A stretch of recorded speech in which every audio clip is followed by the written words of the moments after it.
যাচাই না করে পার্সেল গ্রহণ করবেন না, না হলে আপনারও এই ধরনের ঘটনার সম্মুখীন হতে পারে। আমরা প্রতিনিয়ত নানা কিছু অনলাইনে অর্ডার করে থাকি, আর সেই অর্ডার আসার পর না যাচাই করেই আমরা গ্রহণ করে নিই।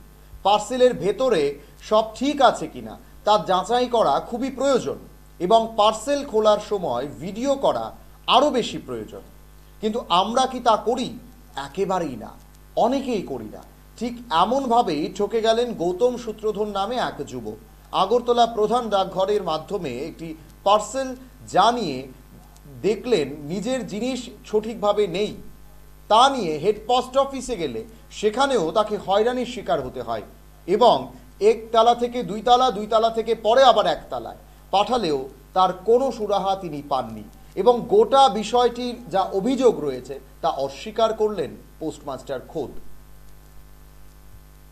আমার নাম গৌতম সূত্রধর। তো আমি গতকাল দুপুরবেলা সোয়া তিনটার সময় পোস্ট অফিসের একটা ভ্যান থেকে আমাকে কল আসে যে আপনার একটা পার্সেল আছে। তো আমি পার্সেলটা রিসিভ করতে যাই। তো পার্সেলটা রিসিভ করতে গিয়ে দেখি যে প্রথমে আমাকে বললো যে আপনি সই করেন। তো নর্মালভাবে আমি কী করছি, প্রথমে আমি রিসিভ কপিতে সিগনেচার করেছি। সিগনেচার করার পরে যখন আমি পার্সেলটা রিসিভ করতে গেলাম তো দেখলাম যে এটা ফাটা। তখন আমি ডেলিভারি বয়কে বললাম যে ভাই এটা তো ফাটা আছে। তো বললো না আমরা তো ফাটা অবস্থায় পেয়েছি, তো তোমাকে ফাটা অবস্থায় আমি কি দিচ্ছি। আমি তো দাঁড়ান। তখন আমি সঙ্গে সঙ্গে আমি ফটোটা ওঠাই ভ্যানের মধ্যেই, তখন আমার পার্সেলটা ছিল। তো ফটোটা যখন ওঠার সঙ্গে আরও পার্সেলও ছিল। তো পার্সেলটা ফটো ওঠানোর পরে আমি যখন কোম্পানিতে পাঠালাম, তো কোম্পানি বললো এটা ফাটা কেন, তুমি এটা পোস্ট অফিসে কমপ্লেন করো। তো আমি সঙ্গে সঙ্গে আমি ডেলিভারি বয়কে বললাম যে ভাই এটা তো ফাটা, আমি কি করবো। তো তুমি আপনি চেক করে দেখো না ভিতরে সব মালপত্র ঠিক আছে কিনা, 4টা পার্সেল আছে দেখো।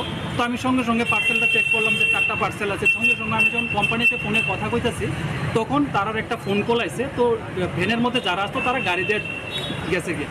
তো যাওয়ার পরে আমি বাড়িতে পার্সেলটা নিয়ে যাই। নর্মালভাবে এরকমভাবেই আমরা সবসময় প্রথমে রিসিভ করি সিগনেচারে, এরপরে আমরা গভর্নমেন্ট হোক বা প্রাইভেট যতগুলো কুরিয়ার সার্ভিস হোক আমরা এটা নিয়ে যাই। কিন্তু ডাউট হওয়ার পর আমি ফটোটা উঠাইছিলাম।